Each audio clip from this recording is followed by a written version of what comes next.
In a moment, Sam's going to sing a song based on Jeremiah 29. It's a song we used in our live streams over New Year, both in our New Year's Eve prayer stream and also on our 8:30 stream the following Sunday.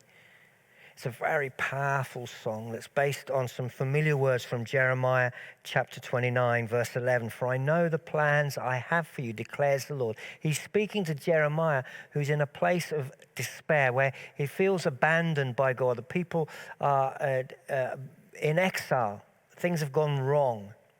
For I know the plans I have for you, declares the Lord. Plans to prosper you and not to harm you.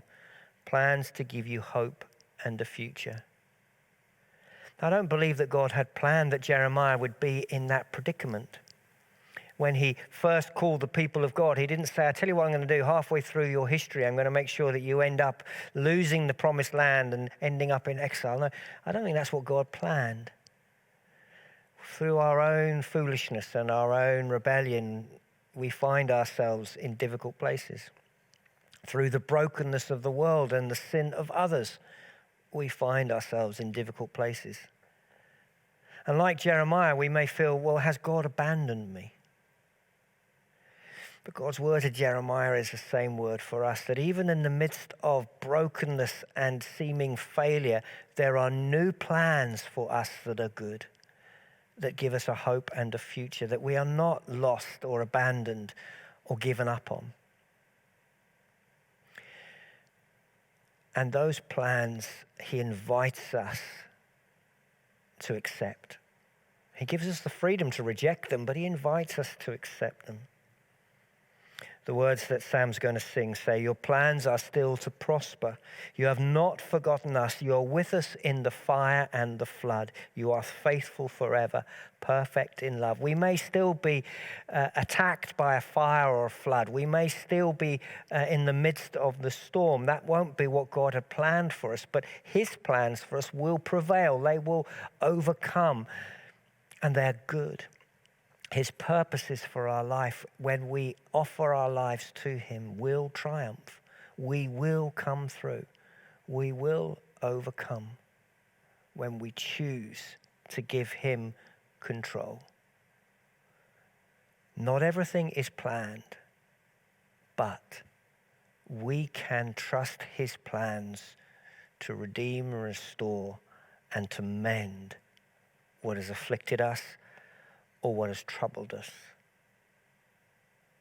The song says, there is strength within the sorrow. There is beauty in our tears. God takes all that has happened and he brings good out of us. That's what it means that he's the redeeming God. He doesn't enslave, but he does set free. And his freedom is precious. So let's cooperate with God. Let's choose his plans for us, not our own plans, not the world's way. Let's choose his plans, which are good, will prosper, and bring us a future and a hope. Sam's going to sing for us.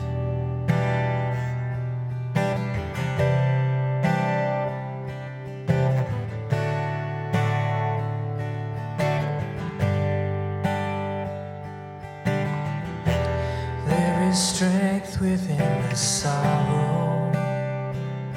There is beauty in our tears, and you meet us in our mourning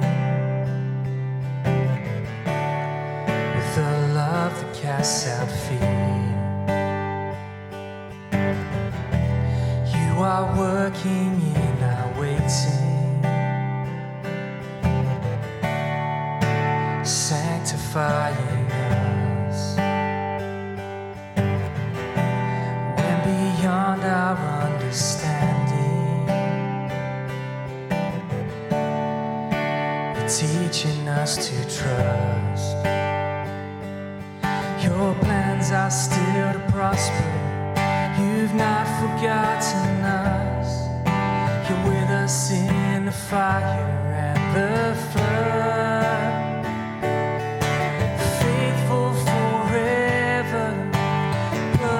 In love, you are sovereign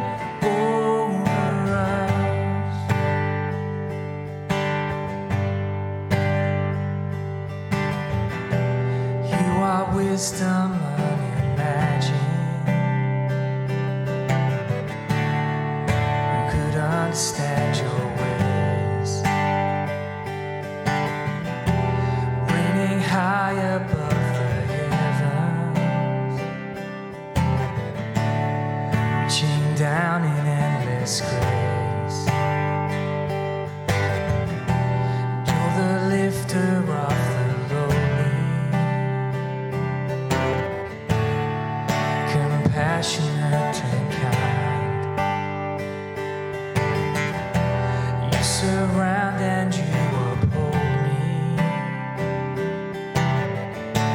and your promises are my delight. Your plans are still to prosper. You've not forgotten us. You're with us in the fire and the flood. Faithful forever, perfect in love. You are sovereign over us. Even what the enemy means for evil, you turn it for our good. You turn it for our good and for your glory. Even in the valley, you are faithful. You're working for our good. You're working for our good and for your glory. Even what the enemy means for evil, you turn it for our good. You turn it for our good and for your glory. Even in the valley, you are faithful. You're working for our good. You're working for our good and for your glory. Your plans are still to prosper. You've not forgotten us. You're with us in the fire and the flood. Faithful forever, perfect in love. You are sovereign over us. Faithful forever, perfect in